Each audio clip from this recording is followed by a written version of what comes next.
Si vous voulez bien, on va reprendre. Voilà, donc on va ouvrir la dernière table ronde euh, avec la question de la psychanalyse à la rencontre du féminin.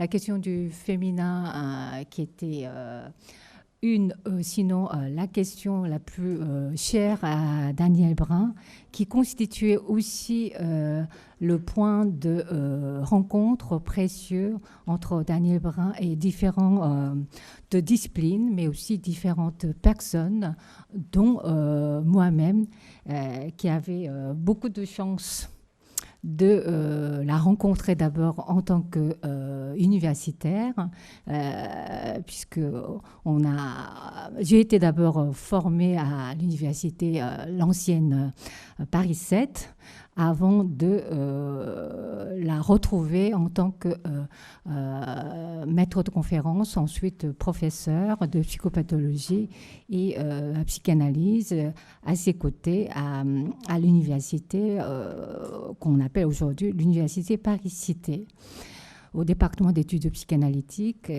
Voilà. Alors, juste quelques mots avant de présenter ensuite les trois intervenants sur les souvenirs que j'ai de Daniel. Que notre lien, c'était plus un lien informel, amical, cordial, qui a été basé sur le partage de la double question qui était la question du féminin et la question de l'enfant, particulièrement en jeu dans le champ médical et à l'intersection entre psychanalyse et médecine. Et je garde des souvenirs très vifs, très émus des échanges que j'avais pu avoir avec elle dans le cadre de la préparation des 2 journées scientifiques que j'avais organisées en 2014 et 2015, l'une portant sur la question de l'enfant et la mort, et l'autre sur le statut et de la problématique du corps féminin en médecine contemporaine. Et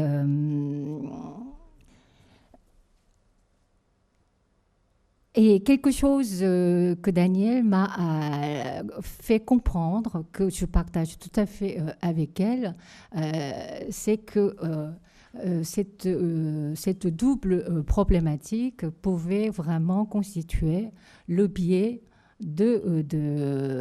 d'éclairage lumineux, d'abord de ce qu'il en est de la médecine technoscientifique aujourd'hui et des relations de malades soignants, mais aussi du rapport très complexe entre la psychanalyse et la médecine. Et je garderai toujours cette interrogation qu'elle a évoquée et qui disait que à propos de la question de l'enfant est malade, gravement malade, et la relation enfant malade et parent, notamment mère, et elle disait que c'était au moment de l'annonce de la guérison de la maladie de l'enfant qu'elle s'est aperçue de toute la complexité de la relation entre l'enfant malade et son entourage, et notamment avec la mère. Voilà. Je passe tout de suite la parole au premier intervenant qui va parler qui donc remplace la Keren Mok, qui était prévue pour parler pour une éthique de la féminité, qui ne pouvait pas être là pour des raisons personnelles. Donc c'est Monsieur Cosimo Trono, qui est donc un psychanalyste italien, que vous viviez en France. Et donc, il va faire la lecture d'un billet écrit par Daniel Brun sur le film qui s'appelle « Celle vous croyez ». Alors, donc sur le film « Celle que vous croyez ». Et voilà, donc je laisse tout de suite la parole à Cosimo Tronon. Merci, merci. Vous m'entendez? Oui, très bien. Écoutez, je voudrais me remercier tout d'abord les organisateurs de cette journée en hommage à Daniel Brun, en particulier M. Pierre-Antoine Hulmeau, pour l'invitation que j'ai moi-même sollicitée de venir vous lire le texte que Daniel Brun m'avait adressé le 15 mai 2019. J'aimerais d'abord me présenter à l'ancienne et puis plus particulièrement, plus directement avec rapport avec le texte que je vais vous lire. Donc je connais Daniel Brun en tant qu'auteur, écrivain, psychanalyste, chez le même éditeur, c'est-à-dire chez Maud Manoni, où j'avais publié mon premier ouvrage en 1986 sur mon expérience de clinicien dans un service d'hospitalisation de la clinique en fait universitaire de l'Université de Louvain, où j'avais été engagé en tant que psychologue, psychanalyste, dans des services de médecine générale. Et quelques années après, j'avais, avec des collègues de l'université, créé, constitué le premier service de psychosomatique en Belgique, qui existe encore, c'est-à-dire la psychanalyse intégrée directement dans les services, et ensuite créant un service d'hospitalisation de patients qu'on appelait psychosomatique pour des raisons qu'il est trop compliqué maintenant de préciser. Et j'avais donc écrit mon expérience sur un livre, dans un livre, Figure de double, et j'avais rencontré Daniel Brun chez notre éditrice, qui était Maud Manoni, dont j'étais proche, ainsi que d'Octave Manoni. Et c'était une expérience en fait qui s'est prolongée de temps en temps par des invitations qu'elle me faisait pour participer ou pour aller suivre ces journées parfois de psychanalyse et médecine. Voilà, ça c'est pour l'ancienne histoire. Plus proche de nous, le contexte de son envoi d'une fin de soirée, je reçois un mail. Alors qu'en ce lieu, c'est-à-dire ici à l'Université de Paris-Cité, à l'époque appelée Paris Diderot, nous organisions pour le 29 juin 2019, Éric Bidot et moi-même. Éric Bidot, vous connaissez, c'est un professeur de psychopathologie clinique, et moi-même je suis directeur des éditions Penta, un colloque franco-italien autour de la psychanalyse à l'ère du numérique, mutation et défi. Ici. Lors des préparatifs qui précèdent tous les colloques, nous échangions avec Daniel des emails sur nos interventions respectives. Celle de Daniel qui ouvrait le colloque et qui ouvre également la publication des actes parus l'année suivante, s'intitulait « De l'influence de la technologie sur la pratique du psychanalyste », alors que la mienne était « Vérité du sujet et avatar numérique » autour du livre de Camille Laurence, « Celle que vous croyez ». Je commencerai par vous lire son courriel du 15 mai 2019. Cher Cosimo, le titre de votre exposé m'a rappelé un petit commentaire que j'ai écrit sur le film éponyme. Le voici. Bien cordialement, Daniel Brun. L'intitulé de son petit commentaire de 3 feuillets est « Celle que vous croyez », un billet sur le film par Daniel Brun. Il y avait donc une référence commune entre son billet et mon intitulé.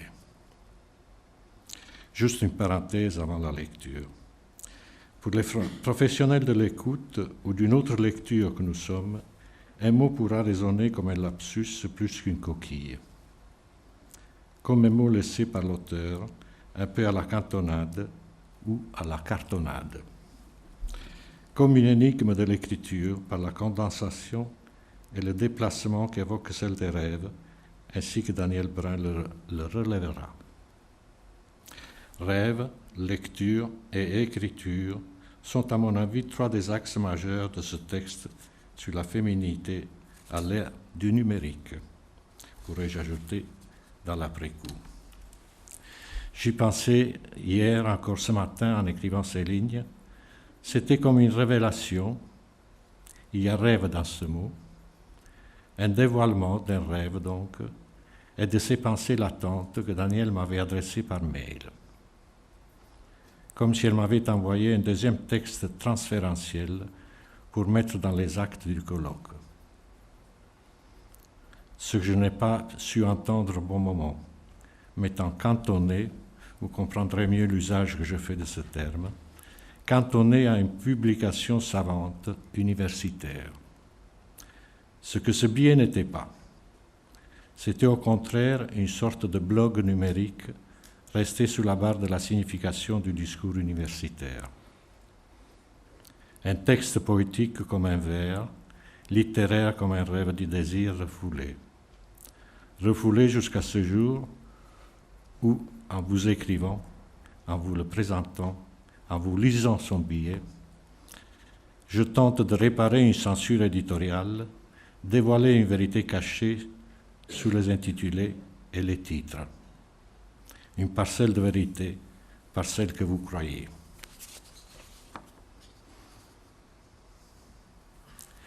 Celle que vous croyez, un billet sur le film par Daniel Brun.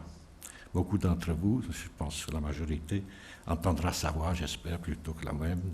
La mienne, c'est plutôt voix avec le E à la fin, non pas X. Il n'est pas fréquent que l'on soit psychanalyste ou patient de se demander qui des deux protagonistes est au long des séances à sa juste place. Que veut dire juste place? Sous ma plume, cela renvoie à une certaine concordance avec l'intérieur de soi dans le récit que l'on fait d'un fragment de vie et que l'on soumet à l'écoute d'un autre supposé, c'est bien le moins de ce que l'on peut attendre de lui ou d'elle, également en accord avec elle ou lui-même. Quand je suis sorti du cinéma, où je venais de voir le dernier film de Juliette Binoche, basé sur un roman de Camille Laurence que je n'avais pas lu, cette question m'a assailli.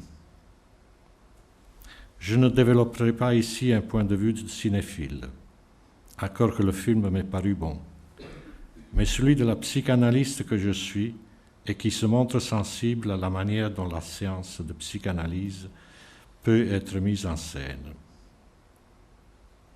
Ici, comme souvent, l'incarnation d'une psy par Nicole Garcia relève de la caricature. Elle est cantonnée dans une posture de neutralité bienveillante, avec un visage impassible, ce qui ne l'empêche pas de se montrer curieuse envers ce que la patiente dit et envers ce qu'elle paraît garder pour elle afin de lui faire avouer ses motivations profondes.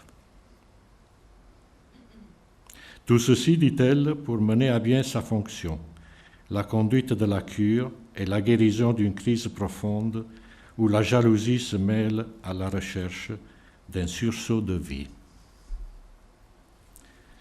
La psychanalyste finira par abandonner son rôle cartonné pour se faire le go-between et la messagère auprès de sa patiente d'une vérité qui lui a été contrefaite.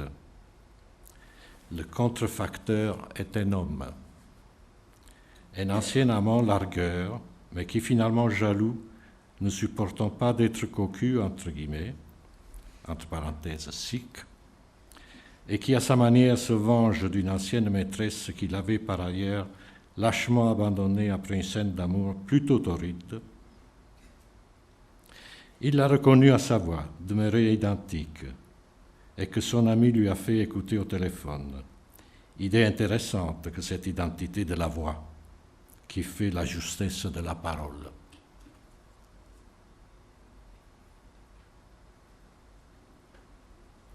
La justesse est ici à distinguer du vrai et du faux. Or, ni l'une ni l'autre, ni la psy ni l'amant ne sont en définitive à leur juste place. Pas plus que ce nouvel amant connu via un site de rencontre est déclaré suicidé, entre guillemets.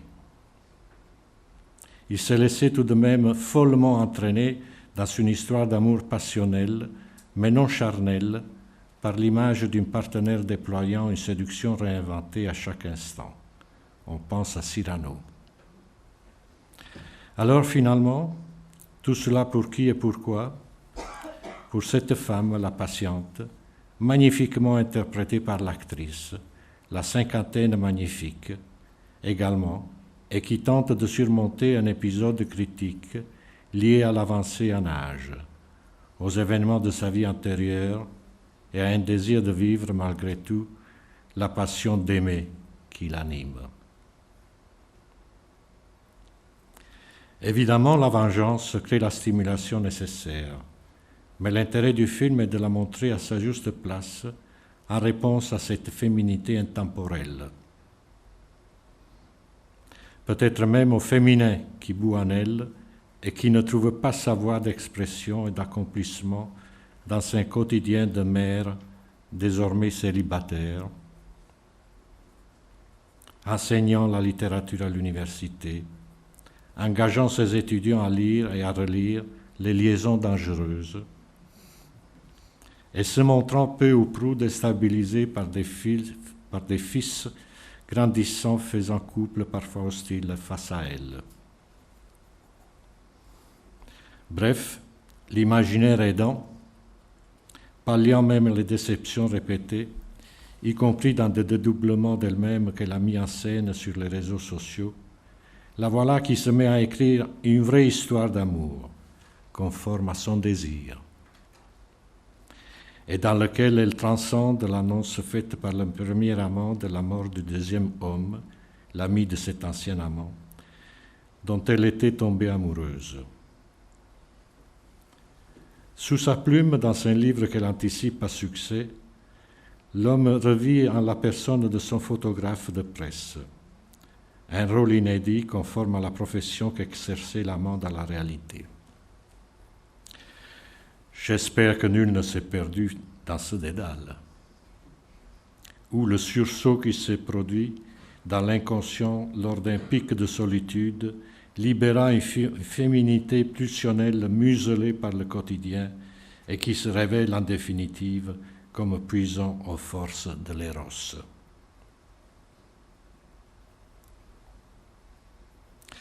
Face à l'intensité de ce vécu qui lui est raconté, la psychanalyste finit par bouger non pas seulement dans sa tête, mais physiquement et géographiquement. Tant pis même si c'est dommage pour la discipline. C'est elle qui vient dire au revoir. Restée seule dans un site naturel avec l'eau à ses pieds, on voit la patiente saisir le portable dédié à ses séances avec l'amant, qui ne se sont jamais concrétisées puisqu'elle ne voulait pas montrer son vrai physique. Mais là, on la voit appeler cet homme au téléphone comme avant. Il est vrai que le téléphone sonne sans réponse, de sorte qu'il faudrait que l'autre ait gardé le sien pour éventuellement répondre. Mais la compulsion de répétition est là et la sonnerie se fait entendre, presque indéfiniment. Belle métaphore de l'amour que ce film, transcendé par l'écriture. Réparatrice et permettant d'assumer à l'héroïne une identité de cinquantenaire susceptible de plaire et de séduire. Il faudra que je lise le livre et que je vérifie si tel est bien le message qu'y livre Camille Laurence. De ce point de vue, l'écriture aurait la fonction d'un rêve. Elle serait mue par l'accomplissement d'un désir refoulé dont son déguisement témoignerait. L'essentiel de la psychanalyse, se retrouve au long des pages de l'interprétation des rêves, même si parfois les psychanalystes eux-mêmes paraissent en faire fi. Merci à Daniel Brun pour ce beau texte en absence, dense et intense. Merci à vous.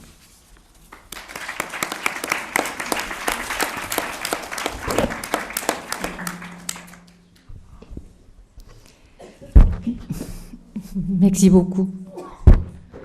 Merci beaucoup pour cette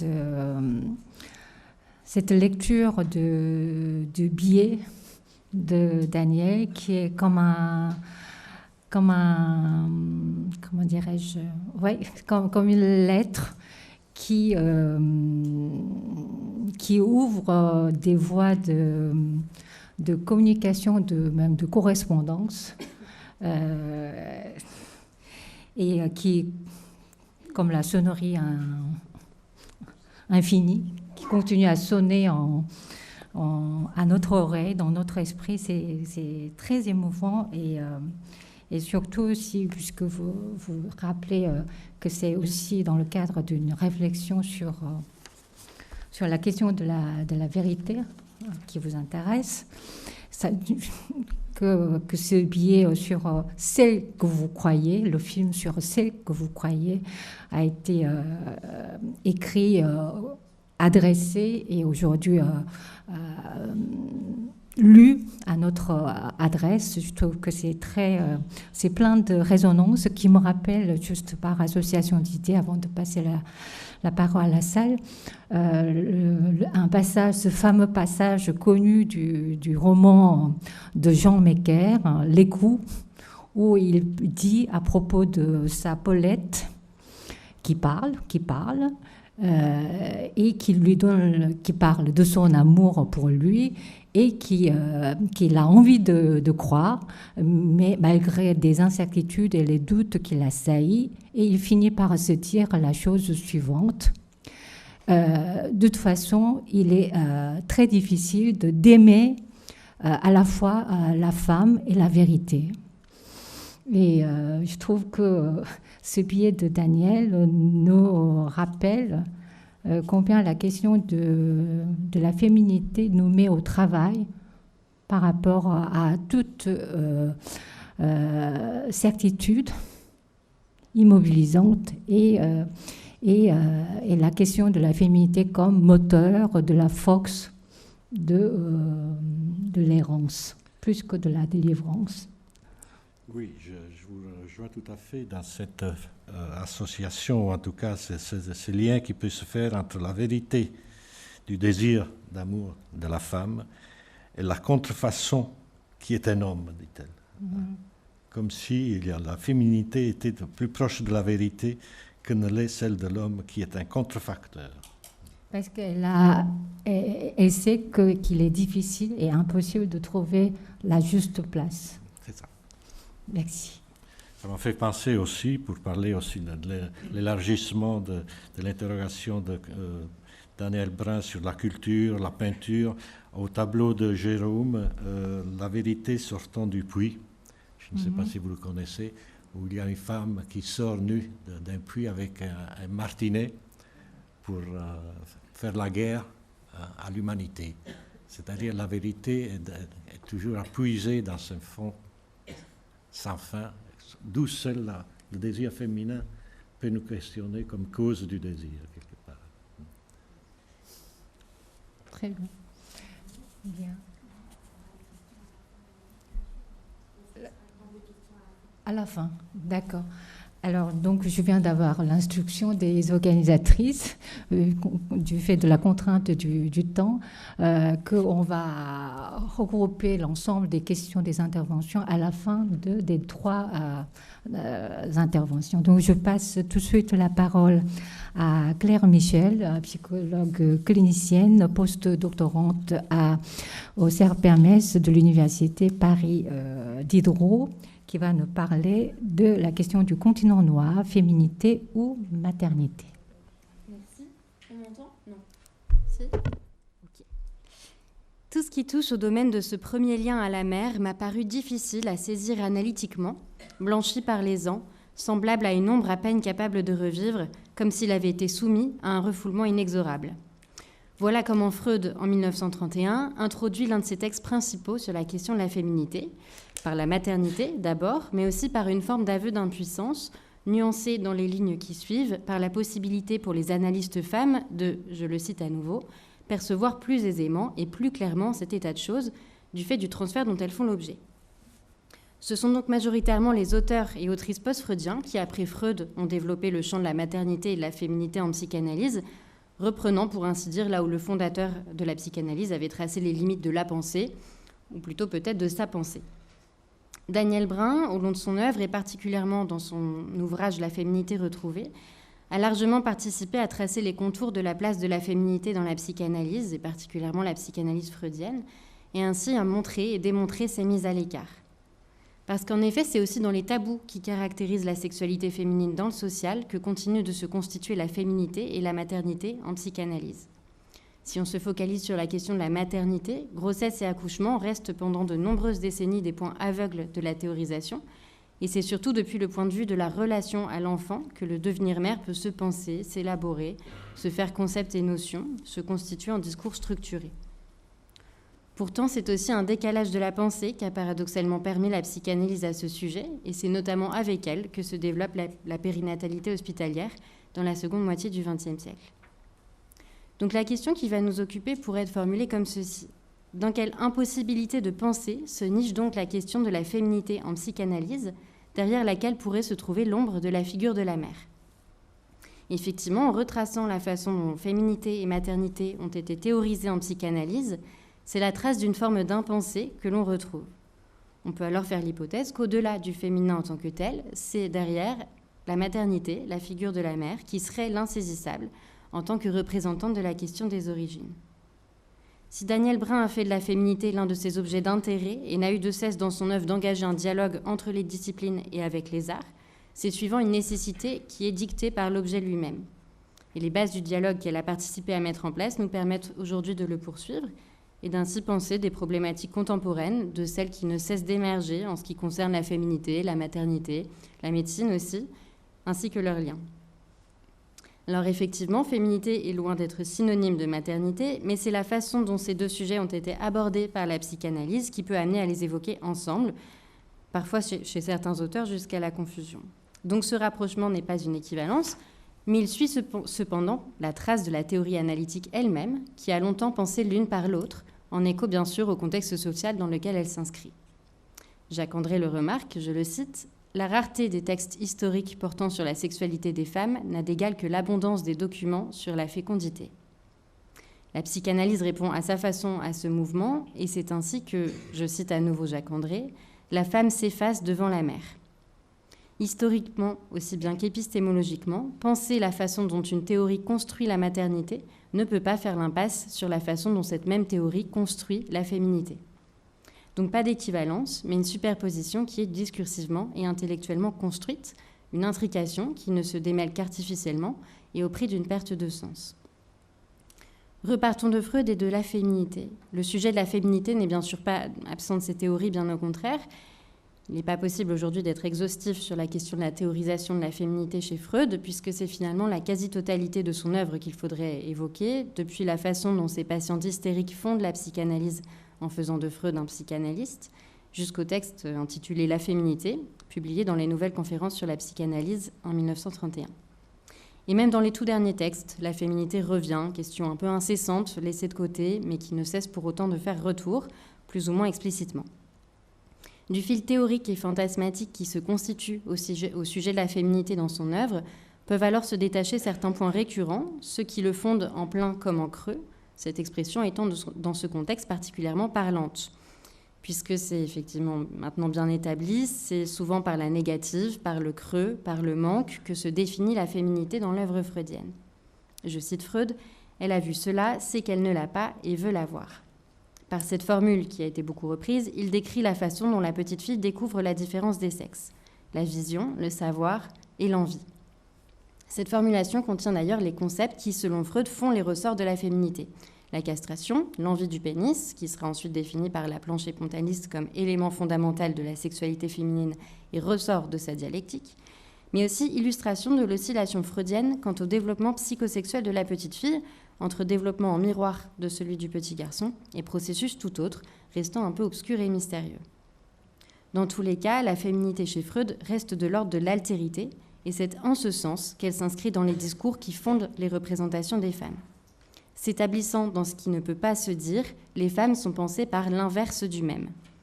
Le sexe des femmes n'est pas un sexe, mais une absence de sexe, et c'est sur ce postulat que s'établit la différence. Non pas l'un et l'autre, mais l'un et l'absent, le 1 et le 0. Évidemment, cette vision des choses a été remise en question par beaucoup d'auteurs, psychanalystes ou non, mais il nous semble que son exclusion pure et simple du système de pensée construit par Freud risquerait de reproduire les potentiels effets aliénants de la théorie, effets qui se font jour quand la pensée se fige. En effet, en se construisant suivant le mouvement des pulsions sexuelles polymorphes qui l'animent, la théorie freudienne dit non pas le féminin ou la féminité, mais la façon dont cette dernière est pensée, en tant que la pensée freudienne est bien sûr prise dans le contexte social qui est le sien et qui est pour une part le nôtre, un contexte social qui pense précisément la féminité par le manque. Cela en dit donc plus long sur le dispositif qui produit ces représentations que sur la féminité en elle-même, s'il était possible de les dissocier, mais ce sont aussi à ces représentations, à ces signifiants, à ces discours que les femmes ont affaire, qu'elles voient leur sexe, leur genre et leur sexualité être définis, ce qui marque ainsi d'une façon ou d'une autre le processus de subjectivation. La nuance est donc d'importance, les femmes ne sont pas femmes parce qu'elles n'ont pas de pénis, les femmes deviennent femmes en ayant affaire avec le discours qui fonde les femmes, et c'est dans une psychanalyse qui décrit un tel processus de subjectivation que la pensée peut se remettre en mouvement et que quelque chose peut-être de la féminité pourrait se saisir. Cela ne dit pas pour autant ce que le sujet va faire avec ses données initiales, et c'est là que la remise en mouvement est possible, entendre ce qui du social participe à la construction subjective, sans y plaquer une théorie qui imiterait les mouvements de l'assignation et qui risquerait de se perdre à nouveau dans une pensée qui serait binaire et prescriptive. Ce qu'on perçoit donc surtout dans tout ça, c'est que la théorie freudienne de la féminité se construit en suivant les mouvements inconscients, et si c'est visible tout au long de son œuvre, la conférence de 1931 sur la féminité l'illustre de façon assez exemplaire. C'est effectivement dans un constant mouvement d'aller-retour que se construit cette conférence, qui dit en fait « on ne peut rien dire de la féminité, voilà pourquoi il est nécessaire d'en faire une conférence ». Et donc à ce moment-là, l'altérité ne peut se penser dans une logique défensive contre l'angoisse qu'elle provoque que dans l'identité absolue, la mêmeté, ou dans la différence impensable. Finalement, quand on retrace le fil de la pensée de Freud à ce sujet, il apparaît que c'est comme théorie sexuelle infantile que la théorie de la féminité se construit chez lui. Et face au questionnement que ce sujet amène et qui semble un peu sans fin, un peu comme les pourquoi de l'enfant, c'est finalement presque dans une confusion entre contenant et contenu que la théorie à ce sujet se constitue. Jean Laplanche le soulignait déjà au sujet de la castration, en tant que, je cite Nick Jungi à ce sujet, elle n'est pas simplement une théorie sur la sexuation ou la sexualité sexuée, mais une théorie fantasmatique portant donc nécessairement la marque du mouvement des pulsions sexuelles polymorphes qui l'animent. L'apparente confusion ne se fait plus alors limite, paradoxe, biais ou encore preuve de non-scientificité, comme peuvent le formuler certains détracteurs de la psychanalyse, mais produit de l'objet qu'elle vise et dont elle participe à rendre compte, à savoir l'inconscient. De ce fait, se retrouve dans les théories qui cherchent à dire quelque chose de la féminité un point de vue que Freud repère bien sûr et qu'il attribue au roc biologique que serait la différence anatomique entre les sexes.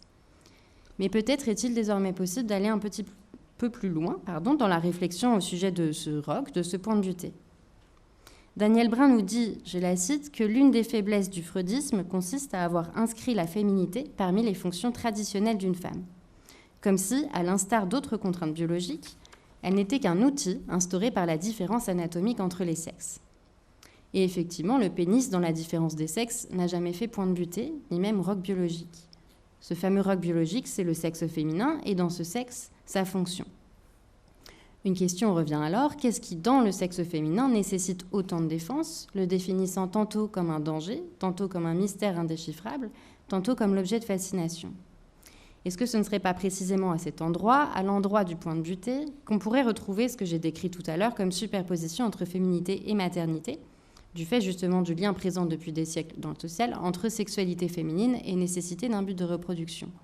Est-ce que ce n'est donc pas en particulier le maternel, contenu dans la potentialité des fonctions du sexe féminin, qui manquerait de mots pour se dire, qui ne peut s'interroger que selon les modalités des représentations inconscientes, et ne peut donc avoir de théorie que fantasmatique. Du maternel, de la mère, Freud dit relativement peu. Si on se place du point de vue de la mère, grossesse et accouchement ne sont quasiment jamais mentionnés chez l'auteur.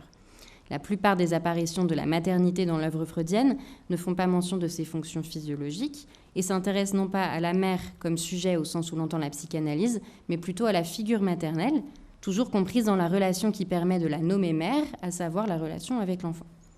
La focalisation sur la relation filiale qui prédomine un temps de la psychanalyse pointe aussi la façon dont l'idéalisation, en tant aussi que formation réactionnelle, enferme la figure maternelle dans le lieu sûr de l'amour filial inconditionnel, ce qui participe aussi à figer la pensée. Le maternel continue donc, jusqu'à la fin de l'œuvre freudienne, à se constituer comme un objet qui se dérobe, qui se définit par l'indéfinissable, jusqu'à pouvoir se repérer comme l'un des continents noirs de l'œuvre freudienne, pour reprendre sa propre expression. Cette expression de continent noir est extraite de la phrase suivante, donc je cite Freud, « La vie sexuelle de la femme adulte est encore un continent noir pour la psychologie ». Donc cette phrase pointe directement la question de la sexualité féminine, pas la question de la maternité, mais en partant de ce que j'ai développé au sujet des places respectives de la féminité et de la maternité dans l'œuvre freudienne, en partant de la façon dont les théories à leur sujet se construisent comme théories sexuelles infantiles, mais en partant aussi de la superposition dont elles font l'objet, il semble cependant que cette formulation freudienne, qui pointe la vie sexuelle de la femme adulte, vient en fait directement interroger la question du maternel, de la mère et de la maternité. Le continent noir, en ce sens, serait le sexe de la femme, certes, mais en tant que représentant métaphore de cette question des origines, que la psychanalyse de Freud n'est d'ailleurs pas la seule à ne pouvoir penser qu'en négatif et en détour. À l'appel freudien d'une poursuite de la théorisation sur la féminité et la maternité, plusieurs voix ont ensuite répondu, parfois dans le sens des théorisations du père de la psychanalyse, parfois en cherchant à déconstruire certaines représentations ou à engager une réflexion sur certains concepts. Mais pendant longtemps encore, on peine, en ce qui concerne la maternité, à effectuer le passage du point de vue de l'enfant vers celui de la femme alors mère. C'est un peu plus tard que ce changement de point de vue peut s'opérer progressivement, et notamment, un peu paradoxalement, avec les progrès de la médecine moderne. L'arrivée des services de néonatologie, la technicisation de plus en plus importante des services de maternité, l'entrée des psychanalystes dans ces services transforme petit à petit les propositions théoriques, poussées aussi par la nécessité de la clinique. Cela signe ainsi le retour dans la théorie psychanalytique du parent en tant que sujet lui-même construit par le fantasme, ce qui avait été l'objet d'une forme de refoulement après l'abandon de la théorie de la séduction par Freud en 1897.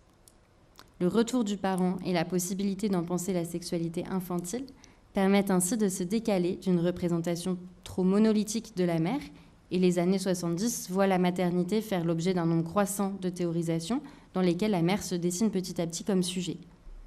La psychanalyse n'est d'ailleurs pas la seule discipline à avoir un tournant s'effectuer dans sa pensée à ce sujet lors de cette période, qui est aussi celle de la seconde vague féministe, dont l'une des principales revendications est alors le choix de la maternité et donc de la non-maternité.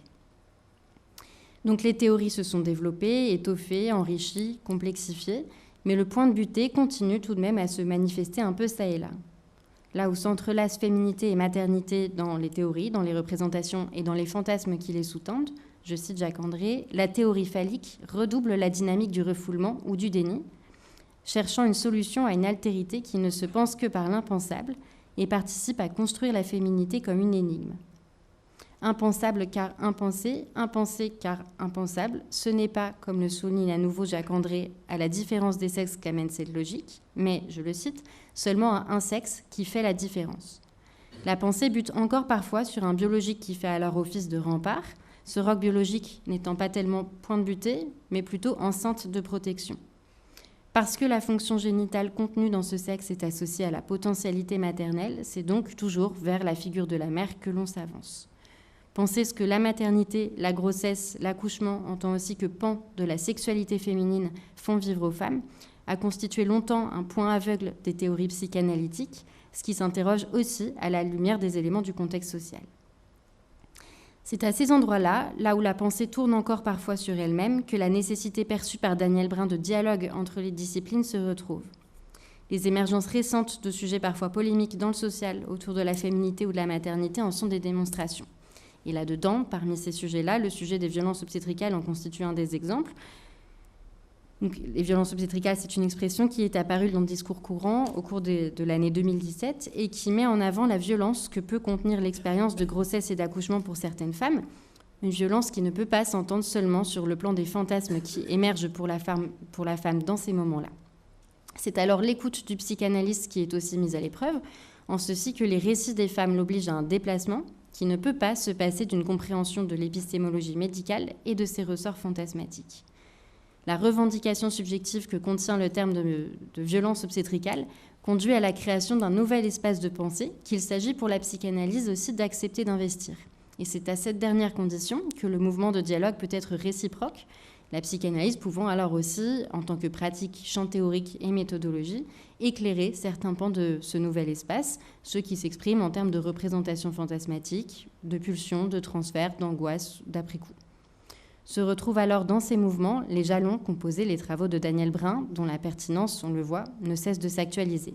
Et d'ailleurs, l'exemple des violences obstétricales illustre parfaitement ce qu'elle affirme au sujet des rapports entre psychanalyse et médecine, puisque selon elle, la rencontre de ces deux disciplines démontre, je la cite, la subtile intrication du hasard, du besoin et du désir, puisqu'il s'agit avant tout de pouvoir continuer à penser le sujet. Je vous remercie de votre attention.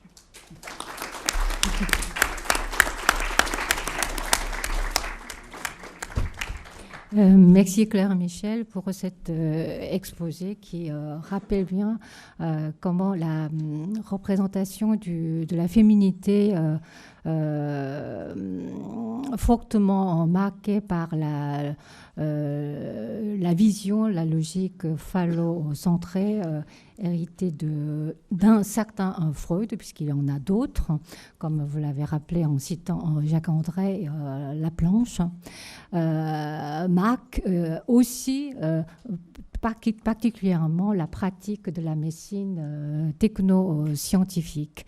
À ce sujet, je me suis rendu compte de lapsus que j'ai fait en citant tout à l'heure Jean Mecker. C'est que le personnage ne dit pas que c'est difficile de croire à la femme et la vérité en même temps. Il est difficile d'aimer à la fois la vérité et la femme, ce qui n'est évidemment pas la même chose. Voilà, décidément, celle que vous croyez n'est pas tout à fait celle qu'on croit, mais en tous les cas qui nous incite à continuer à penser comme ces deux exposés viennent de le rappeler, en référence notamment à Daniel Brun.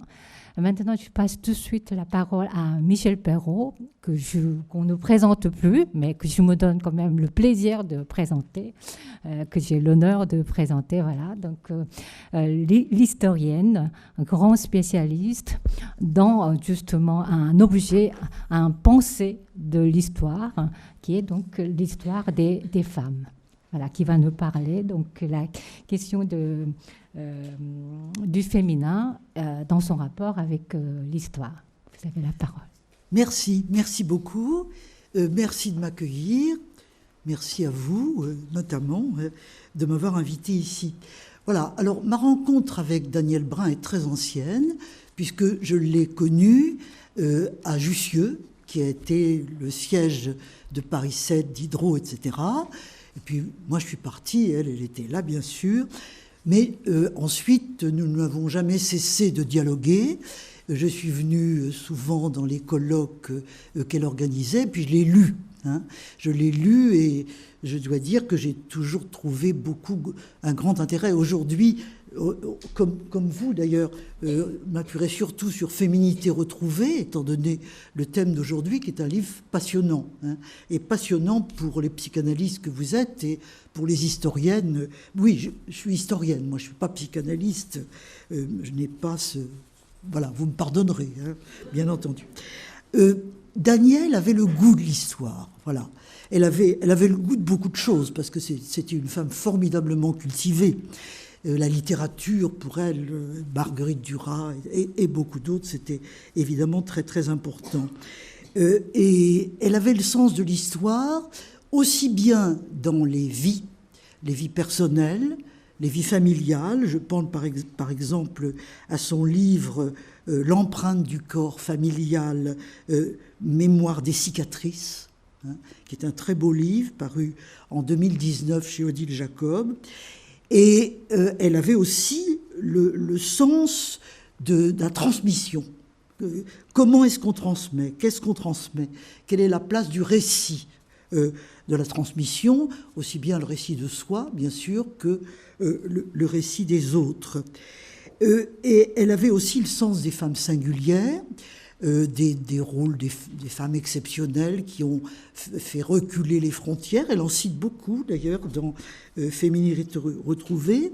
Et puis, le féminisme qu'elle critique, bien sûr, on va y revenir, mais était aussi quand même une forme de transmission. Mais en dehors du féminisme, ce qui me frappe beaucoup dans ce qu'écrit Daniel, c'est qu'elle croyait à l'action collective des femmes, en dehors de toute organisation. Justement, ce féminin, cette féminité, c'est souvent une forme d'appropriation et de résistance. Dans son tout dernier livre, Madame Vertigo, qui est évidemment un livre très très important, et pour elle, et pour sa vie, et puis pour le dernier livre de sa vie, ou à peu près, et l'idée aussi que la médecine ne comprend pas toujours la femme malade, et que justement, c'est aux femmes, elles le font, de se réapproprier leur corps et leur maladie. Donc cette idée d'une résistance des femmes liée à la féminité me semble pour elle une idée importante. Alors évidemment, qu'est-ce que c'est que la féminité? C'est toute la réflexion d'aujourd'hui et c'est la sienne évidemment, c'est très important. C'est le moi des femmes, peut-être la maternité, mais la sexualité, beaucoup d'autres choses. Et puis c'est aussi le nous des femmes. Enfin, ce nous des femmes est particulièrement intéressant. Alors, Daniel avait un regard critique, et ça c'est très agréable. C'est très agréable les gens qui critiquent. C'est très agréable c'est une ouverture vers la liberté. Elle avait, par exemple, dans ce livre-là, elle critique Freud, beaucoup. Bon, on peut l'admirer infiniment, et le critiquer aussi. D'ailleurs, toute pensée créatrice est destinée à la critique, puisque c'est celle, justement, qu'on va prendre en compte. Hélas, il y a des pensées qu'on ne critique pas, c'est qu'elles ne vivent pas. Par conséquent, vive la critique et les pensées qu'on critique. Vous avez beaucoup parlé de Freud, donc moi j'y connais pas grand-chose, sauf de le lire, bien sûr. Mais le chapitre 3 de ce livre-là s'appelle « La féminité blessée ».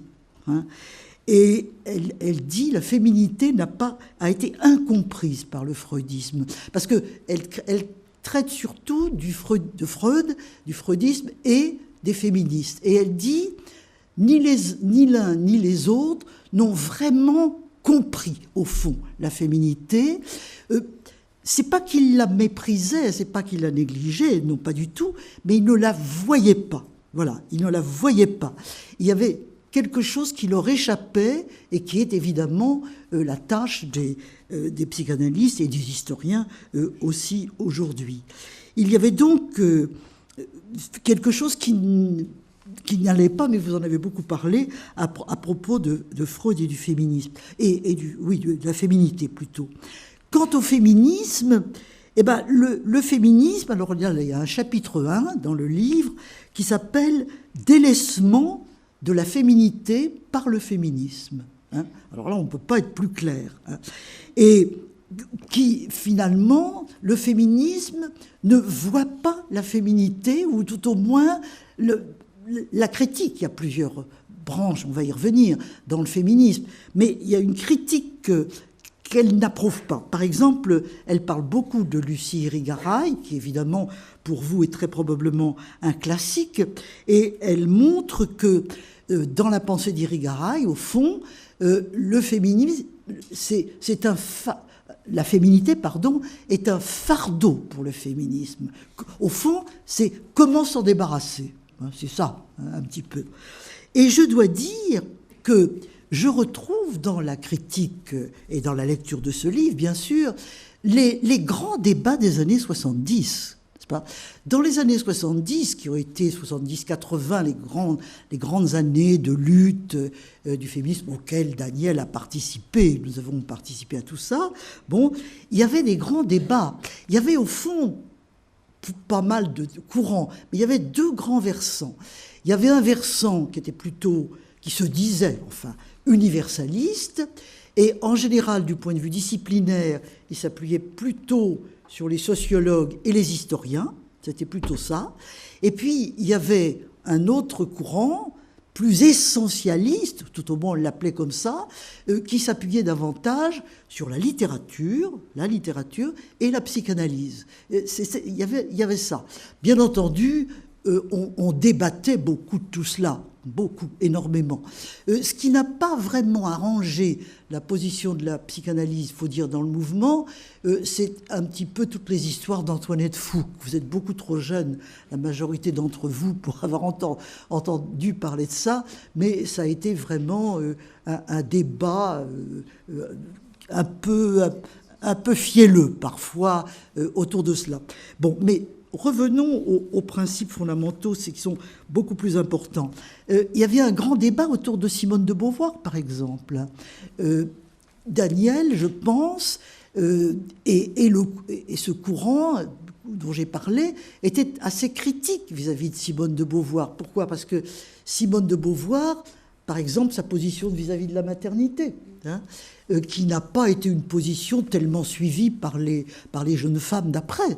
En effet, pour Simone de Beauvoir, il faut choisir. On veut écrire, on n'a pas d'enfant. Voilà, c'était sa position à elle. C'est une position, à la limite, libérante, parce que ça veut dire aussi qu'on peut se définir autrement par la maternité. Il ne faut pas oublier ça. Il y a évidemment une pensée très libératrice chez Simone de Beauvoir, mais c'est aussi une position d'un choix radical, et c'est un choix radical qui n'a évidemment pas été suivi par la majorité des femmes. Alors, il faut rappeler ces débats-là. Ils ont été évidemment très très importants dans les années dont je parle, et c'était un débat disciplinaire, et c'était un débat assez fondamental, où la psychanalyse est très importante. C'est vraiment, on débat autour de cela, et est-ce qu'on y adhère, est-ce qu'on critique, est-ce que c'est pas une forme d'aliénation ? Il faut ajouter à ça que une partie de la génération, une partie seulement, de la génération qui a fait 68, les plus âgés, dont je fais partie bien sûr, avait été très réservé sur la psychanalyse. Les générations d'après-guerre considèrent que la psychanalyse, c'est un luxe. C'est un luxe, et on ne va pas s'occuper de soi. Soi, ce n'est pas intéressant. Et par conséquent, on ne va pas s'enfermer en soi dans un monde où c'est les autres qui nous intéressent. Et là, il y a un grand débat, parce que, bien entendu, c'est un ridicule de penser ça. Bien sûr, la découverte de soi, c'est fondamental. Et ça n'est pas contradictoire avec l'action des autres. Mais il y avait quand même là un débat fondamental. 68 revient là-dessus, car 68, c'est quand même... Dans 68, il y a la politique, les autres, mais il y a aussi la sexualité plutôt masculine d'ailleurs, mais les femmes sont là, et dans la béance, comme d'habitude, elles vont évidemment s'introduire. Alors, les historiennes, les historiennes, qui étaient surtout très actives à ce moment-là, s'intéressent nécessairement davantage au devenir femme. Devenir femme. Alors, il y a bien des manières. Le devenir femme intéresse considérablement les psychanalystes, évidemment. C'est même central dans leur pensée. Mais pour les historiennes aussi, les historiennes, c'est très très important. Et au fond, comment est-ce que le travail des historiens, des historiennes peut agir dans ce domaine-là ? D'abord en travaillant sur les mots. hein, sur les images, sur les représentations, parce que, au fond, on ne sait peut-être pas très bien ce que c'est que la féminité. C'était aux psychanalystes peut-être de nous le dire bien davantage, mais les historiens, ils savent ce que l'on dit de la féminité. Autrement dit, ils travaillent surtout sur les représentations. Ce qui intéresse les historiens, les historiennes, c'est comment est-ce qu'on a pensé la féminité au cours du temps. Voilà. Hein. Comment est-ce que dans l'Antiquité grecque était considérée la féminité? Est-ce que même on en avait une pensée? Est-ce qu'on l'envisageait? Et dans les différentes époques, comment est-ce que l'on voit la féminité? Et aussi, bien entendu, ce qui est central, les rapports entre les hommes et les femmes. Autrement dit, travailler sur les représentations, sur les images, sur les mots, hein, et bien sûr, le plus possible, mais ce n'est pas toujours possible parce que les sources manquent, sur les pratiques sociales. Hein, sur les pratiques sociales, comment est-ce que on est, mettons, alors le 19e siècle, c'est formidable, parce qu'au 19e siècle, on a quand même beaucoup de sources, les femmes écrivent, les gens écrivent, des journaux, des autobiographies, etc. Donc il y a une parole, hein, la parole qu'on n'entend pas nécessairement dans les siècles auparavant, là, on la voit apparaître, et en même temps qu'elle apparaît, cette parole sur le moi, on voit aussi son désir de moi. Hein, son désir de moi qui, d'une certaine manière, explique la naissance de Freud. Freud naît à un moment où le moi, à la fois, est refoulé, hein, notamment le moi féminin, et où il demande à naître. Et lui, il est l'interprète, évidemment, génial de tout cela. Alors, de ce point de vue-là, Daniel apporte beaucoup parce qu'elle s'empare de la littérature. Hein, je disais, les historiennes travaillent avec la littérature, mais elle aussi. Et il y a notamment un très très beau chapitre sur Marguerite Duras. Hein. Marguerite Duras, qui, comme elle dit, une écrivaine de la féminité. C'est une écrivaine de la féminité à partir des petits riens de la vie ou des conversations de salon. Hein. Ce que Marguerite Duras fait et qui est évidemment très, très proche de ce que peuvent faire d'une autre manière, évidemment, les psychanalystes. Et puis, ce sur quoi il faut travailler, les historiens le font et les analystes aussi, c'est les conduites des femmes. Les conduites des femmes. Le rapport au jeu, qu'est-ce que c'est que le jeu pour une femme? Et est-ce que le jeu a toujours été possible pour les femmes, hein? Est-ce qu'une femme était légitime à dire je? Ça, c'est un sujet très important. Et dans l'histoire, on peut évidemment voir des strates et voir des frontières qui se déplacent. Et évidemment, la psychanalyse autorise, légitime le jeu des femmes. Je ne sais pas d'ailleurs, c'est une question que je vous pose, est-ce que les femmes ont été, oui je pense, les premières, j'allais dire, clientes, enfin je ne sais pas quel mot employer, de l'analyse? Probablement oui. Hein. Et Freud, en tout cas, y a accordé beaucoup d'importance, ce qui est évidemment intéressant. Et puis, ce qu'on disait tout à l'heure, les résistances des femmes. Les femmes, avant même de s'organiser, d'avoir le féminisme, qui est une parole alors plus claire, plus directe, plus organisée, tout ce que vous voudrez, il y a une action souterraine des femmes, et ça, Daniel Brun s'y intéresse beaucoup. Je dirais Françoise Héritier, qu'elle cite beaucoup aussi, s'y intéresse aussi. Françoise avait écrit des choses remarquables sur le pouvoir d'obstruction des femmes. Les femmes, même quand elles ne s'organisent pas ou qu'elles n'ont pas une parole officielle, il y a quelque chose, des limites qu'elles acceptent, des limites qu'elles refusent. Et cette espèce de féminité de la résistance existe un peu en dehors de toute attitude officielle. Et c'est très très intéressant d'arriver évidemment à la détecter. En tout cas, ce que dit Daniel, c'est que les femmes refusent la passivité. Hein, et ça, c'est plutôt Madame Vertigo. Dans Madame Vertigo, les femmes refusent la passivité devant la médecine, hein, parce que, justement, elles veulent qu'on les écoute. Et le problème de l'écoute des femmes, ça, c'est une chose à laquelle, évidemment, Daniel est très sensible. L'idée qu'on n'écoute pas les femmes, et je crois qu'en effet, historiquement, c'est aussi très, très important, parce que les femmes parlent, elles ont toujours parlé. Quelquefois, elles ont murmuré parce que leurs paroles n'arrivaient pas jusqu'au niveau où on puisse vraiment les entendre. Mais surtout, on ne les écoutait pas. Et ce qui est très intéressant, d'ailleurs, dans la période que nous vivons aujourd'hui, en ce moment, et qui, je pense, aurait tellement continué de passionner Daniel, c'est que on commence quand même à les écouter. Hein. MeToo, c'est très intéressant de ce point de vue. Et je dirais que l'affaire Depardieu, dans sa complication extrême, est intéressante aussi.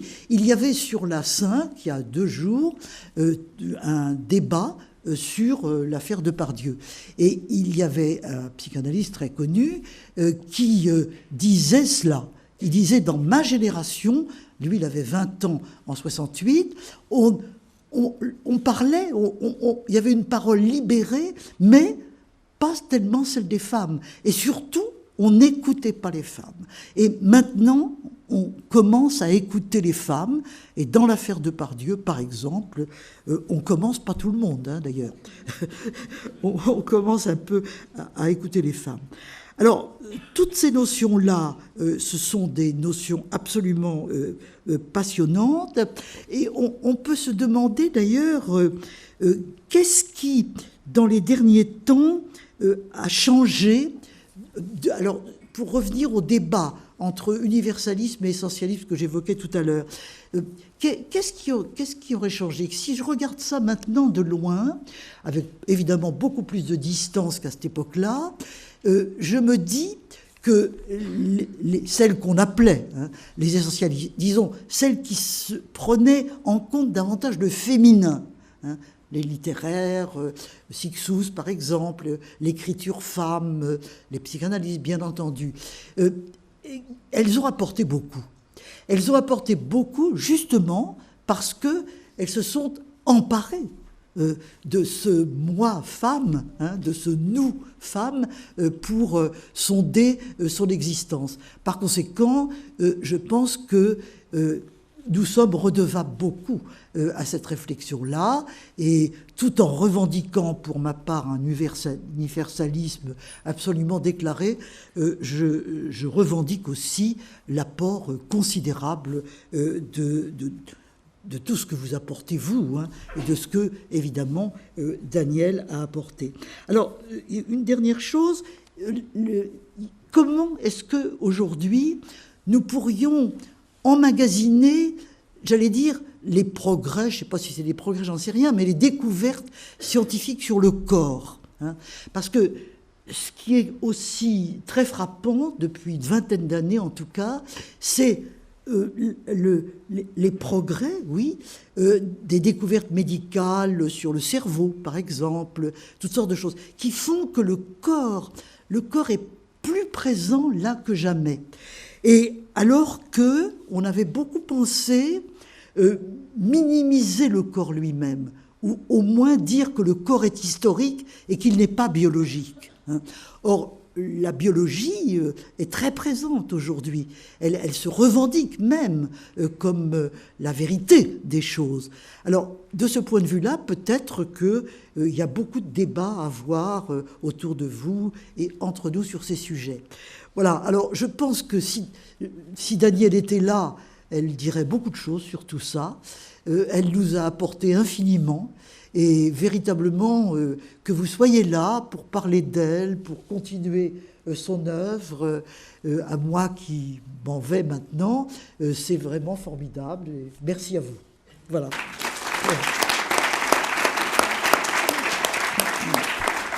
Merci infiniment, Michel Perrault, pour cette formidable intervention. Alors, en vous écoutant, juste une petite anecdote qui me revient. C'est une scène à la fois médicale, mais qui aurait beaucoup plu et qui aurait fait l'objet d'un billet de la part de Daniel. C'est une patiente enceinte de quelques mois en visite pour la première écho, enfin la deuxième écho, je crois, chez son médecin. Et son médecin lui tourne l'écran de l'échographie en lui demandant « Qu'est-ce que vous voyez ?» La patiente, déjà une femme extrêmement timide, justement qui n'a jamais été assurée de sa féminité, de son être de femme, elle est désarçonnée par la question et elle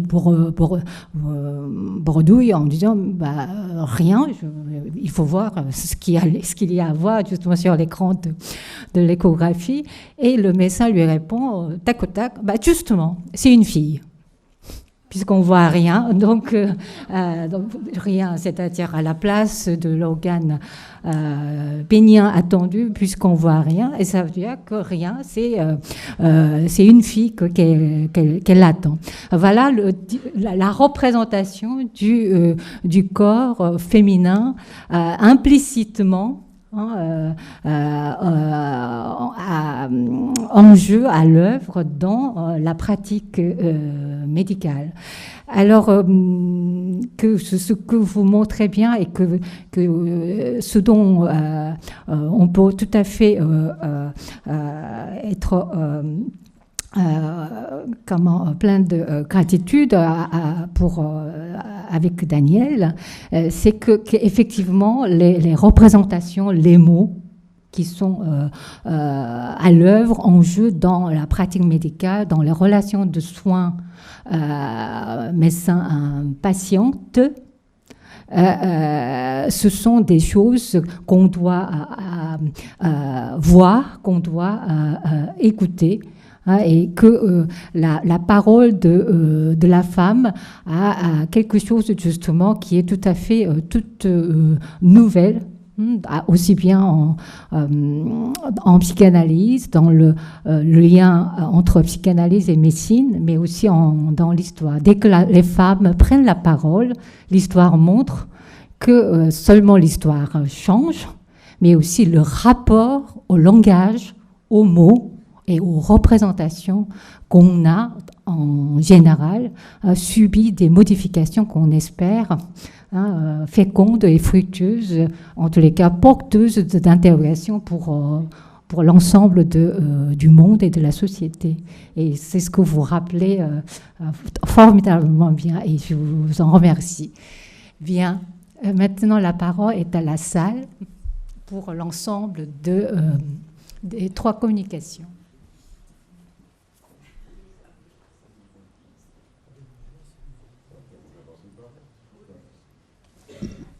Alain Vanier. Donc, je voulais juste signaler, merci beaucoup pour vos interventions, et merci beaucoup à Michel Perrault pour ce qu'elle vient de dire. Je voudrais juste signaler à propos de Simone de Beauvoir que Daniel a écrit 2 articles sur Simone de Beauvoir. 2 articles très intéressants où elle analyse la position de Simone de Beauvoir divisée entre ce qu'elle appelle la féministe et l'amoureuse, puisqu'au fond, la vie amoureuse de Simone de Beauvoir a été une vie très fournie, enfin très, très riche. Et elle interroge, et juste pour dire que je recommande la lecture, parce que c'est véritablement une de ses positions par rapport à la question du féminisme. Voilà.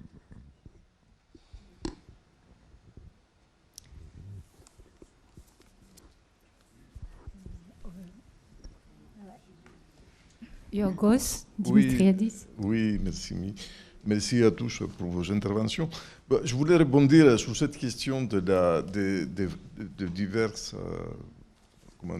tendances ou théories féministes, essentialistes, universalistes dont vous avez parlé, Madame Perrault. Je vous remercie aussi d'avoir introduit à nouveau la question du corps. Parce que là, on est peut-être à un autre stade du féminisme et qui d'une certaine manière, fait abstraction aussi de cette dimension du corps. Je parle de théories plutôt constructivistes autour du féminisme. Constructivistes, que le sexe, le genre est une construction. Voilà, des théories qui soutiennent la construction du genre et qui, d'une certaine manière, font abstraction du corps, c'est-à-dire de la dimension aussi qui nous vient aussi de l'autre. Si on peut définir nous-mêmes, finalement, je veux dire, de quel sexe, de quel genre on est, d'une certaine manière, on fait aussi abstraction de ce qui nous vient de l'autre. Et l'autre, dans ces cas, ça peut être celui de la biologie de notre corps. Ça rejoint un peu ce que je disais tout à l'heure en rapport avec la question aussi de la sexualité. Puisqu'on peut vouloir un enfant, par exemple, il n'y a plus besoin de cette invocation de l'autre, du hasard, de la contingence, en ce qui concerne la venue d'un enfant. De même, je veux dire, si on suit la construction du genre, on arrive à l'absurdité de faire complètement abstraction de ce qui nous vient de l'autre, que ce soit du hasard de notre anatomie, qui n'est pas le destin, pour autant, mais qui introduit aussi cet élément, enfin notre anatomie introduit ce qui nous vient de manière indépendante de notre volonté, d'une certaine manière. Même si ça peut être dérogé, même si la féminité n'est pas, ce n'est pas une essence comme ça corporelle, mais en même temps, il y a cette dimension de ce qui nous vient de l'autre, qui est aussi l'autre de l'inconscient. C'est-à-dire qu'on est d'une certaine manière, on est déterminé, on a été mordu par certaines déterminations signifiantes qui nous viennent de notre histoire personnelle, des autres qui nous ont élevés, de notre société aussi. Voilà, donc je ne sais pas si vous pourriez faire un commentaire sur ce type de théorie constructiviste, donc concernant le féminisme, je veux dire, qui est la nouvelle génération du féminisme, qui finalement aboutit à l'abolition de la féminité, à mon avis en tout cas, qui conduit finalement à l'abolition de la féminité même. Il n'y a pas de sexe, il n'y a pas de genre, il y a que de construction, et finalement il n'y a pas de femme. Je ne sais pas si... Vous voulez répondre? Oui. Alors, moi, j'ai été très intéressée, comme mes collègues, par l'apparition de la théorie du genre. En histoire, je parle de l'histoire là, elle apparaît dans les années 85-86, très exactement. Pour nous, les historiennes, il y a un grand article de John Scott, qui est une historienne, sur le genre comme un instrument utile de l'analyse historique. C'est exactement le titre de l'article, d'abord évidemment en américain, puis traduit tout de suite en français, par une grecque d'ailleurs, c'est très intéressant, Eleni Varikas. Et pour nous, le genre est un instrument de déconstruction.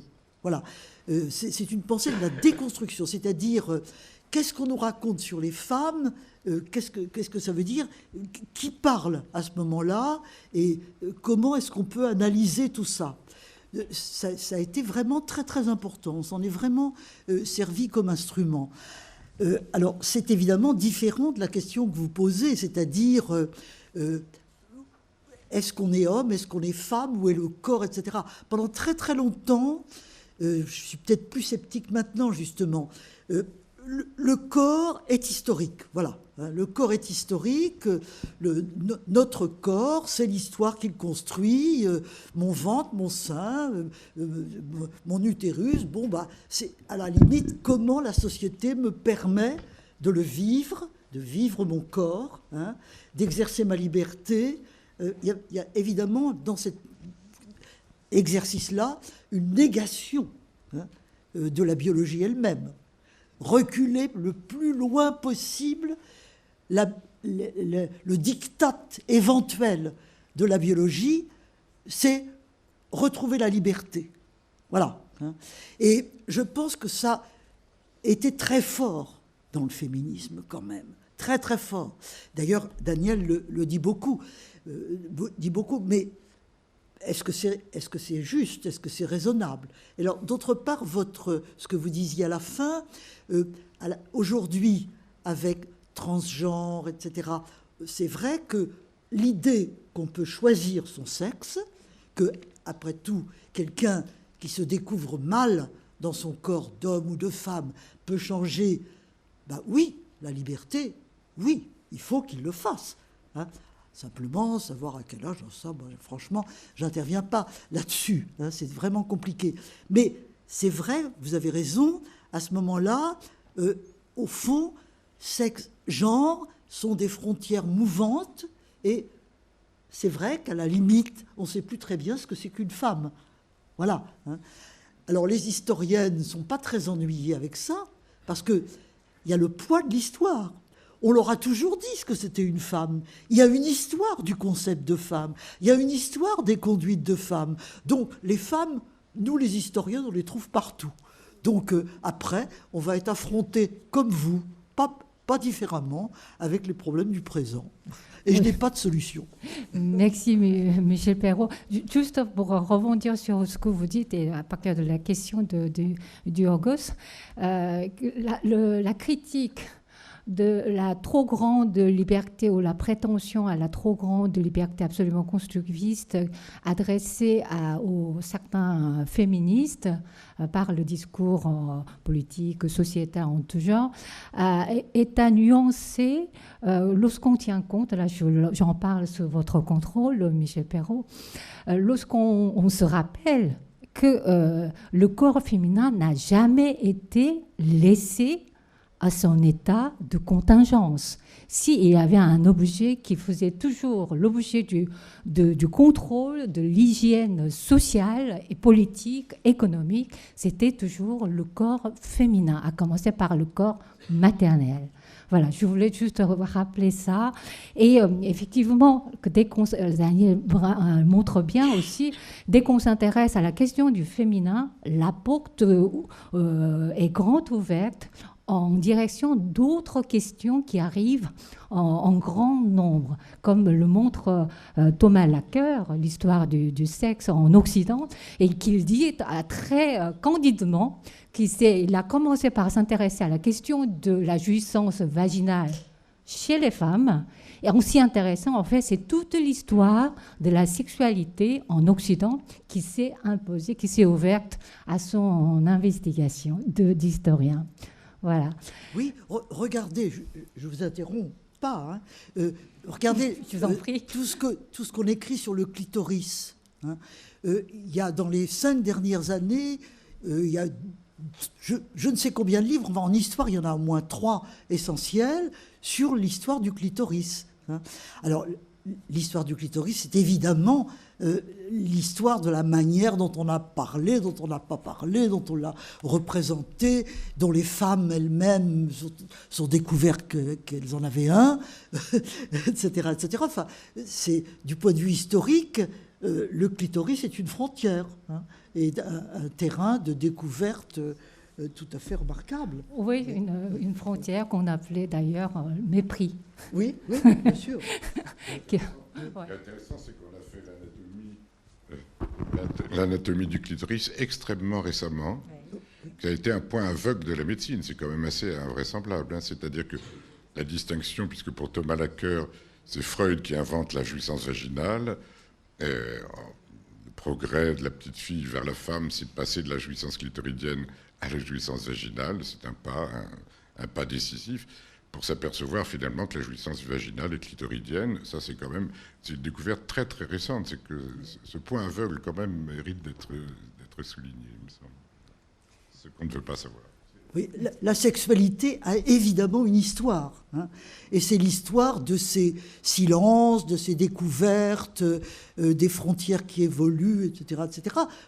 Autrement dit, bien entendu, Freud, la psychanalyse, c'est dans une histoire beaucoup plus vaste, beaucoup plus importante, et ça permet justement de situer l'apport du freudisme et de Freud au milieu de tout ça. Oui, c'est pourquoi c'est intéressant qu'on reproche à la psychanalyse de s'intéresser à soi, alors qu'en réalité, la psychanalyse s'occupe de ce qu'il y a de plus étranger à l'intérieur de soi, la question de l'altérité comme la féminité.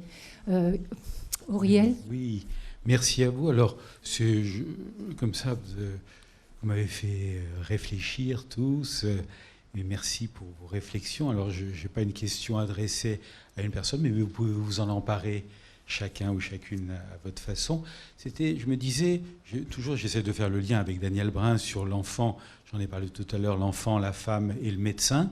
Et je me disais peut-être aussi ce qui fait lien, c'est que peut-être que le féminin, la femme, je ne sais pas, le féminin, a un lien avec la temporalité. Là, vous êtes historienne, donc vous sortez de la temporalité de la femme ou du féminin. Et je me disais peut-être que la femme est en prise d'emblée avec sa temporalité, qui est une temporalité d'emblée mise en scène, c'est-à-dire l'attente d'avoir des seins, l'attente des règles, la ménopause, etc. C'est-à-dire que autant peut-être que je ne sais pas, hein, c'est une question autour du masculin, parce qu'on n'en parle pas beaucoup, mais on pourrait aussi en parler, qu'il y a une sorte de, comme ça au niveau fantasmatique, d'une absence de limite temporelle, hein, comme ça, non seulement le phallique, bien sûr, et le narcissisme phallique, mais que pour la femme, d'emblée, il y a la butée du temporel, et que du fait qu'il y ait les butées du temporel, d'emblée, la femme doit se construire par rapport au temps qui lui est donné. Je voulais savoir un petit peu votre réflexion là-dessus. Oui, certainement qu'effectivement, le temps qui passe est sans cesse plus fréquemment rappelé au sujet des femmes, à l'attention des femmes, dont moi, en tant que modératrice de cette table. Et donc, vous vouliez ajouter quelque chose ? Oui, alors je pense que c'est un sujet très important, hein. Le rapport des femmes au temps, je ne crois pas du tout que ce soit ancré dans leur corps et dans une nature quelconque, mais dans leurs expériences, hein. La longue expérience des femmes d'avoir été, par exemple, dans le privé, d'avoir eu à gérer la famille, hein, la maternité, bien sûr, absolument. Donc, nécessairement, il y a un rapport des femmes au temps que peut-être d'ailleurs l'évolution actuelle, peut-être pas détruit, mais déplace dans une certaine manière, puisque justement la difficulté des femmes d'entrer dans la vie active, dans le salaire qui est quand même le garant de leur indépendance, fait que la vie privée devient problématique, doit être partagée davantage, etc.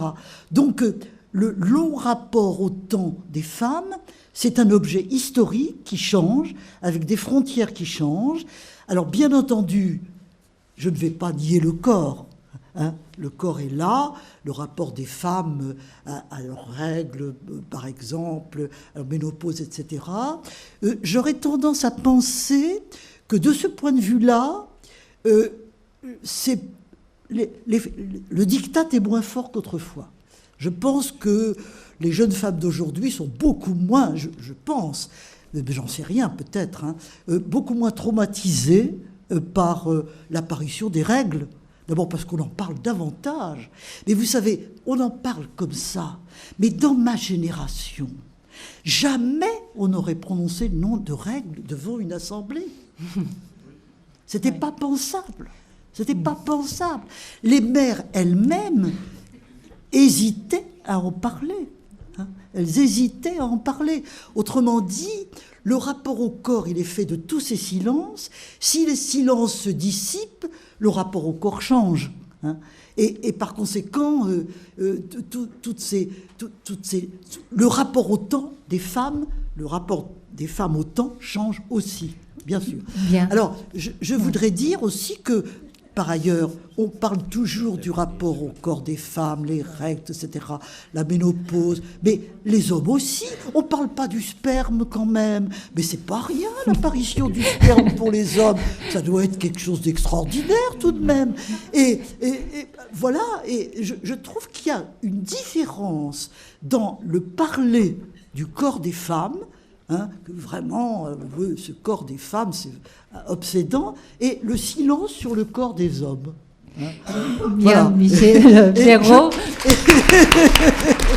Voilà, il est temps pour moi d'incarner le temps qui passe. Dernière intervention, Cosimo Trono, et ensuite la parole à Alain Vanier. D'autres ouvrages de Daniel, je vois dans son texte la féminité intemporelle. Je pense que c'est une position qui se défend, puisqu'elle parle également de la cinquantaine magnifique. Je pense que ce qui fait l'intemporalité des désirs de la femme, c'est la présence du fantasme qui n'a pas d'âge. Et dans cette intemporalité du fantasme qu'il se trouve le désir. Mais je pense que l'intemporalité du féminin dont Daniel Brun parle tient aussi à la relance des débats, des dialogues que la question nourrit et ce dont elle témoigne. Et voilà. Bon, merci à tous les trois pour vos communications. Merci pour les échanges. Maintenant, je laisse la parole à Alain Vanier pour la conclusion de la journée. Merci beaucoup. Merci.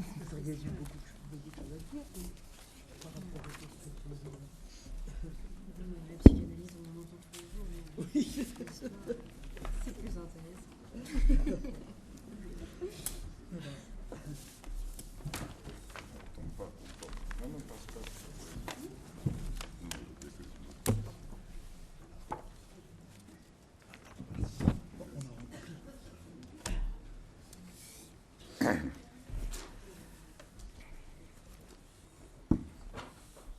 Bien, donc.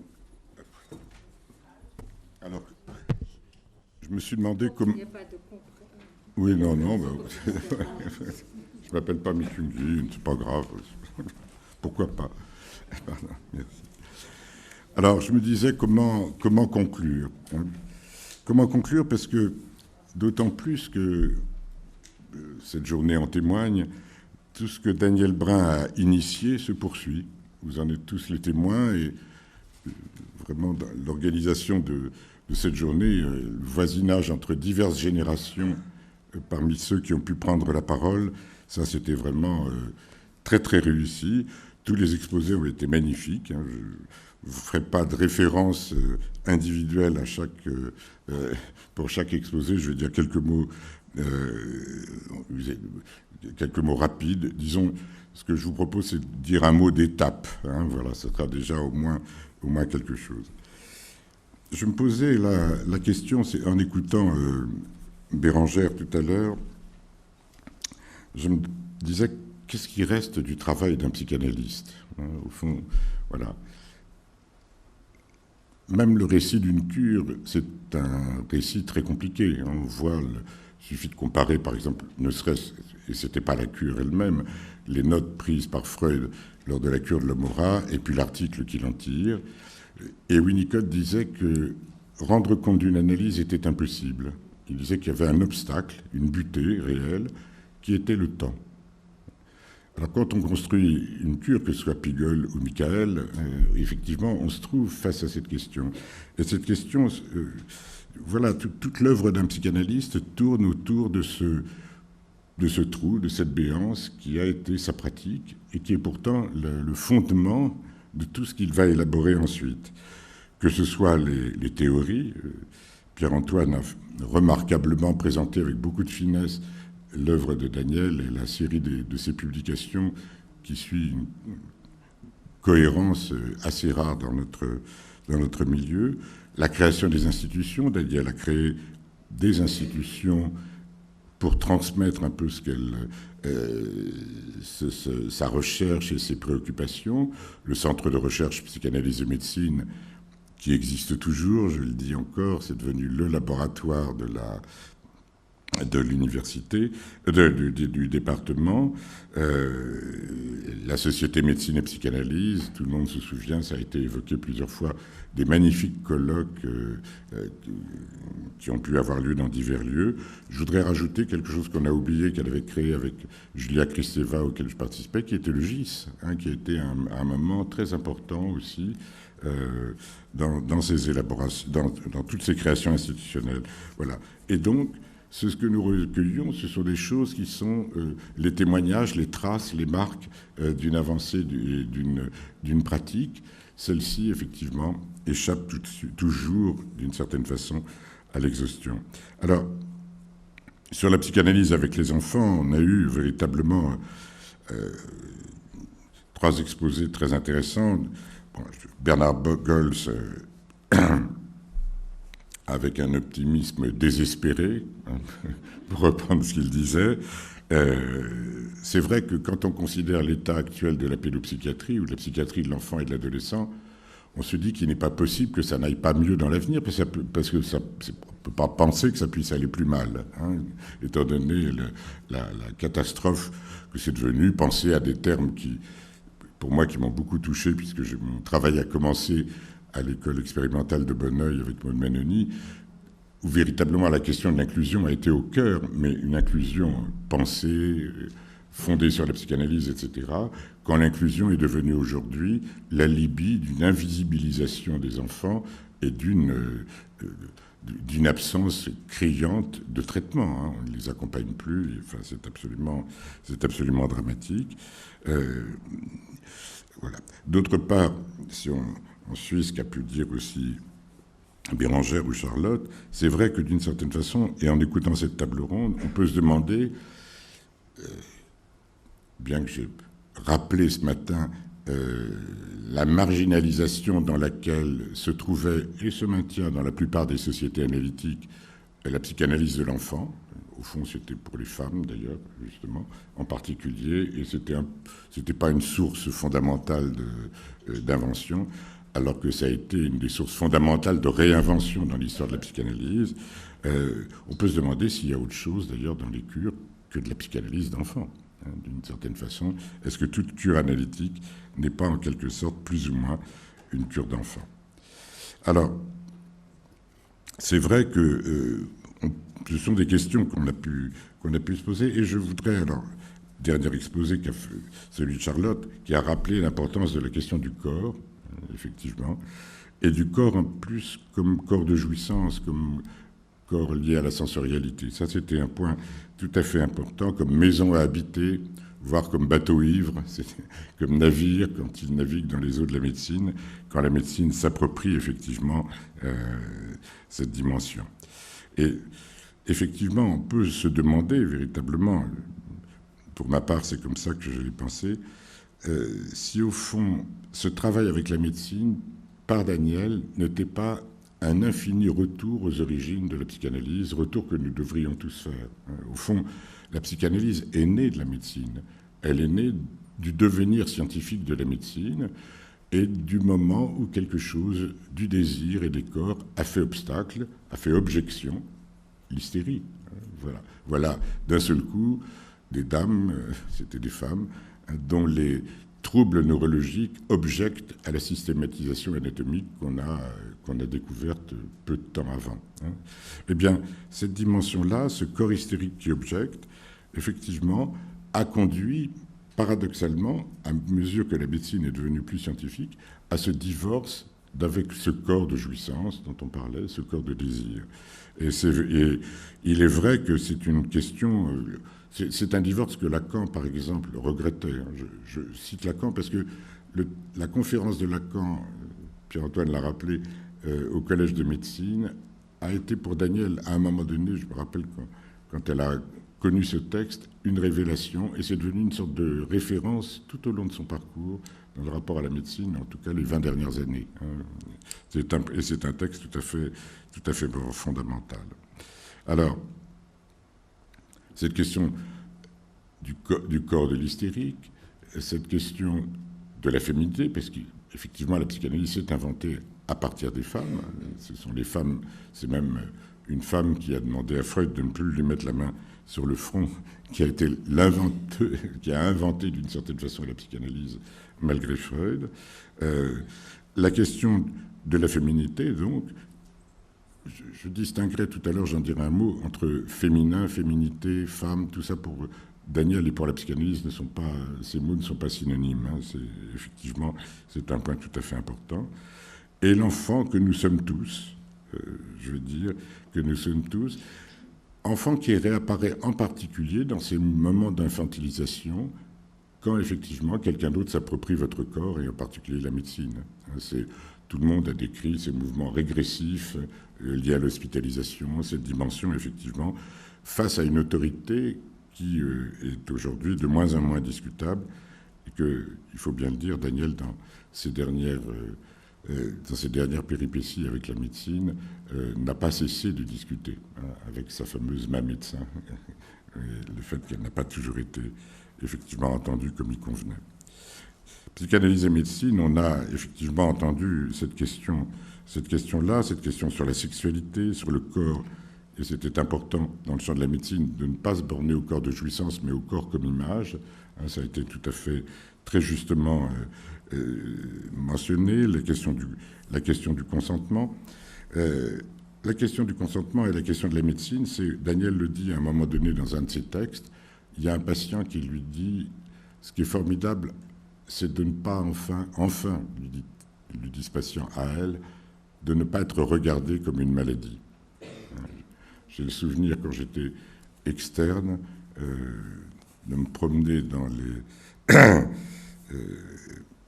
les couloirs d'un service obstétrique et d'entendre hurler par une infirmière « La César du 4 a faim !»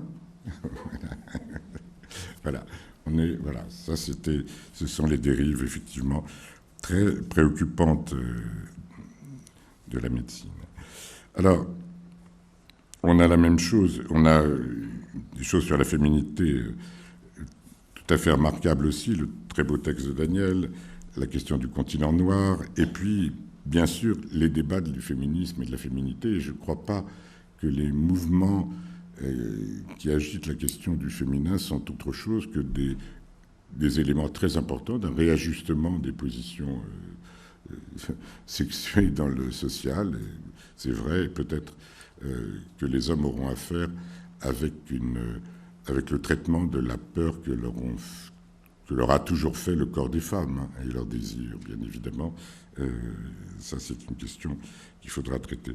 Je pensais à un très beau texte de Daniel, qui m'a beaucoup intéressé, qui est un texte qu'elle a publié il n'y a pas si longtemps que ça, qui s'appelle « Identité femme ». C'est un article où elle reprend comment elle dit qu'après tout, ce qui nous paraît très moderne, pour elle, la question du sexe, du genre, tout ça, c'est déjà très ancien. C'est apparu déjà avec Freud, dit-elle, et même surtout avec ces années 20, fluidité du genre, la garçonne, le genre neutre, etc.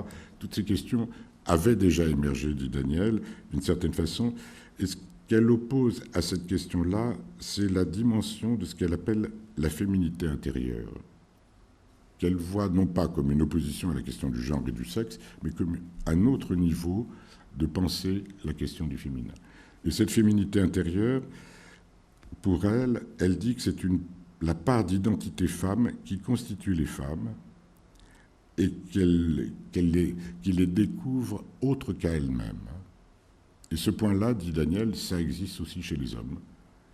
Ça rejoint d'ailleurs une certaine position de Lacan, qui pensait que, par exemple, s'il est si difficile pour les hommes d'aimer, c'est qu'effectivement, aimer, c'est une position féminine. Voilà, ça suppose la castration. Et voilà. Et que l'identité femme, disait-elle, elle émerge au moment où la vie psychique est subordonnée à la vie du corps. Et au fond, pour elle, effectivement, ce qui est en jeu dans la pratique médicale et ce qu'elle espérait transmettre aux médecins, c'est qu'ils se laissent porter, à un moment donné, au nom d'une identité femme, à quelque chose qui leur permette effectivement la rencontre avec les patients. Vous voyez que tous les thèmes de Daniel s'entrecroisent, se tissent les uns avec les autres, qu'on ne peut pas aborder un élément sans le tirer. Et ce sont des questions qui touchent effectivement complètement à sa propre histoire et à sa propre... Alors, je voudrais rappeler, parce que Pierre-Antoine en a parlé ce matin, on n'en a pas parlé depuis, l'importance de Conrad Stein dans la vie de Daniel et dans sa pensée, hein, même si, là aussi, elle était tout à fait indépendante, puisque pour Conrad, la thèse de Conrad, c'est que Freud suffisait à tout. Hein, il n'y avait pas besoin, tous ceux qui ont écrit après Freud n'avaient pas beaucoup d'intérêt, on pouvait trouver tout dans Freud, et ça suffisait largement. Ce n'est pas le cas de Daniel, elle a été un peu curieuse et elle s'est permis des excursus, mais néanmoins ça a été tout à fait essentiel. Et puis, je voudrais rappeler aussi ce que Pierre-Antoine a aussi dit ce matin, qui me paraissait pour moi tout à fait fondamental, qui est tout ce que tu as dit de la vie, hein, de cette dimension vivante de Daniel, cette espèce de femme de désir qui ne lâchait rien de ce qu'elle, quand elle désirait quelque chose, de ce qu'elle voulait attraper. Ça me paraissait pour un point tout à fait essentiel. Et cette vie, c'était une vie de relation permanente. Daniel tissait des liens tous azimuts. Il y a eu effectivement la création de tous les groupes de travail que je connais. Il y avait les dîners incroyables chez Daniel, son talent pour faire circuler les rencontres et faire circuler la parole, toujours, je pense aux livres dont on a parlé, ils étaient toujours motivés par des problèmes d'actualité qu'elle prenait toujours au sérieux. Les questions de l'époque, hein, être à la pointe du... Au fond, c'est sa leçon. Hein, ni dans la nostalgie d'un autre temps, ni dans la nostalgie d'un autre temps ou d'une restitution de je ne sais quel ordre qui était un ordre absolument à sa façon mortifère, même s'il assurait quelque chose, ni dans l'idée d'un progrès inlassable, mais la façon dont nous avons toujours à traiter interminablement le malaise dans la culture, qui aujourd'hui a pris des formes particulières à cause de l'avancée du discours de la science. Et je me disais quand même, l'ironie effroyable, c'est vrai, c'était plusieurs fois dit, lisez Madame Vertigo, véritablement. C'est un livre qui rassemble nombre de questions de Daniel. Et je me disais quand même, l'ironie effroyable sur cette question qui a hanté Daniel, qui était comment faire entendre aux médecins quelque chose qu'ils ne veulent pas entendre de ce qui se passe dans le corps, de ces éléments de jouissance du corps à laquelle la médecine est devenue complètement sourde, cette dimension du corps comme corps de désir et comme corps de jouissance. Je me dis qu'au fond, elle a retrouvé ce qui était, d'une façon absolument tragique, ce qui était au fondement de la naissance de la psychanalyse, c'est-à-dire la surdité de la médecine, qui a causé sa mort, puisqu'elle est quand même, paradoxalement, morte à cause d'une erreur médicale, d'une surdité médicale qui n'a pas voulu entendre ces difficultés à avaler. Effectivement, il y avait là quelque chose de difficile à avaler pour les médecins. Donc merci encore à Bérangère Rousse-Lepayet, à Charlotte, à Ilmo, à Yorgos Dimitriadis et à Pierre-Antoine aussi pour l'organisation de cette magnifique journée. Et merci à l'Université Paris-Cité. Voilà.